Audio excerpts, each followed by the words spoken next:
Sultan Hamid adalah putra sulung dari Kerajaan Pontianak Al-Qadri.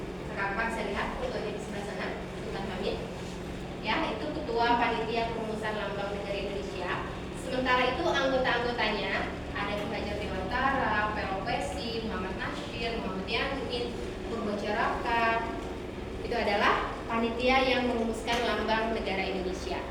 Nah, Sultan Hamid sebagai ketua, beliau mengusulkan lambang dari Kerajaan Sintang. Ya, karena beliau masih satu provinsi ya kita ya, karena beliau dari Kesultanan Pontianak.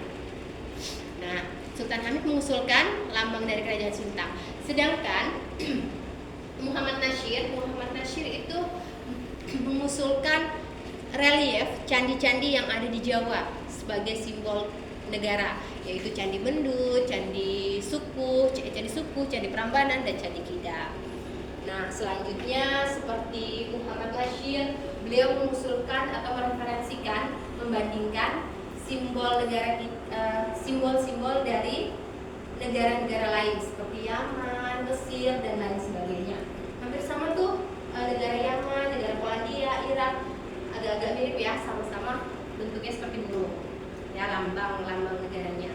Nah, setelah itu melalui proses perdebatan atau proses perancangan yang lama, maka pada tanggal 1 Juni 1950 untuk pertama kali lambang negara Indonesia seperti yang kita lihat sekarang itu pertama kali diperkenalkan atau dipublikasikan di Hotel Andes Jakarta. Ya, kenapa pada tanggal 1 Juni itu diperingati sebagai hari lahirnya Pancasila. Nah, seperti itu sedikit tentang sejarah lambang negara Indonesia. Jika ada yang ingin bertanya, silakan bertanya. Tapi kalau ada yang tanya, saya tanya. Ya, ada yang mau bertanya? Enggak apa-apa. Nah, boleh dari ruang sebelumnya ya. Nama saya Pak Ujang Matreda. Jurusan administrasi negara. Jadi saya sekarang mau bertanya masalah dari ada Melayu. Ya, di foto. Ya, ini saya kenal dengan orang Melayu. Jadi dari istiadat di Melayu tersebut tidak ada yang bertanya kayak ada dulang yang ada isiannya tanah, pelita, sama telur. Saat pengantin pria datang ke rumah pengantin wanita, biasanya ada injak telur sama tanah jiplita. Ya. Nah, itu biasanya di daerah Lamongan. Biasanya kan saya pernah lihat ya itu. Nah, itu apakah memang ada di daerah kampung aku atau memang budaya Sintang? Untuk Melayu ya? Untuk Melayu. Ya, biasanya juga kita lihat ya dalam prosesi upacara perkawinan dari etnis Melayu itu biasanya ada upacara pijat telur, gitu. Nah, itu sebenarnya di etnis lain juga ada, khususnya etnis Jawa ya, karena saya dari orang Jawa.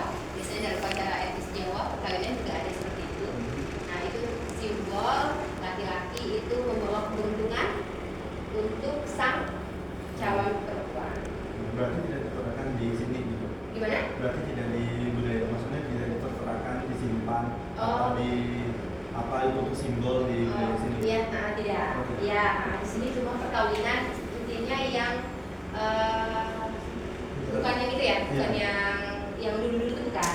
Ini yang lebih ke temporer. Ya, karena kan kita mikirnya salah satu upacara adat. Iya, betul. Terima kasih, Bu. Oke, sama-sama.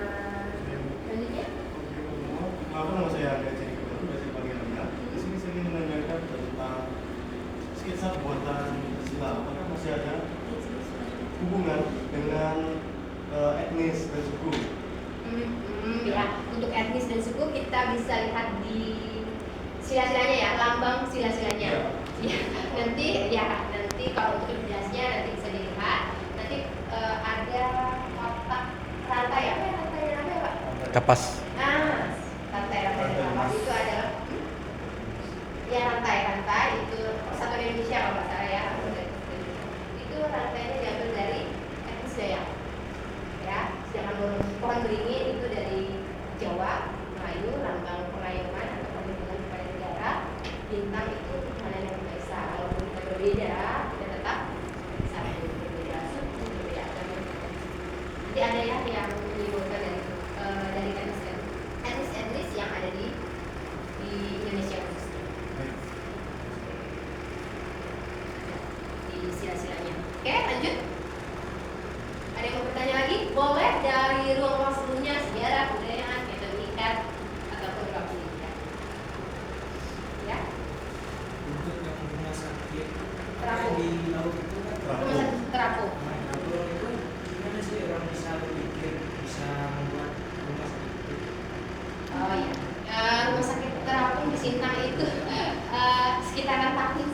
1926 ya.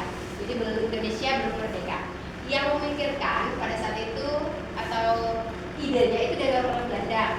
Kenapa? Karena dokternya, perawatnya juga orang Belanda. Karena apa? Orang Belanda kan datang nih ke Indonesia. Kalau mereka sakit, mereka harus dirawat di mana? Sementara di Indonesia, sementara di Kalimantan itu belum cukup fasilitas kesehatan yang memadai. Jadi mereka lah yang memunculkan ide untuk pembangunan rumah sakit di sekitar. Tadi saya bilang kan susternya, dokternya itu didatangkan dari Belanda. Pembangunan rumah sakitnya juga itu dana-dana dari luar, dari Belanda. Hanya kalau dulu diperuntukkan untuk orang-orang Belanda yang ada di sekitar, namun seiring dengan waktu orang-orang pribumi juga boleh berobat ke situ. Terus lu mau tanya, di depan kan di situ kan tanah wakafnya ada Mama John. Iya, di depannya itu. Iya. Jadi di depan tuh ada kayak seperti kuburan. Yang di depan apotek itu. Iya, iya saya. Nah,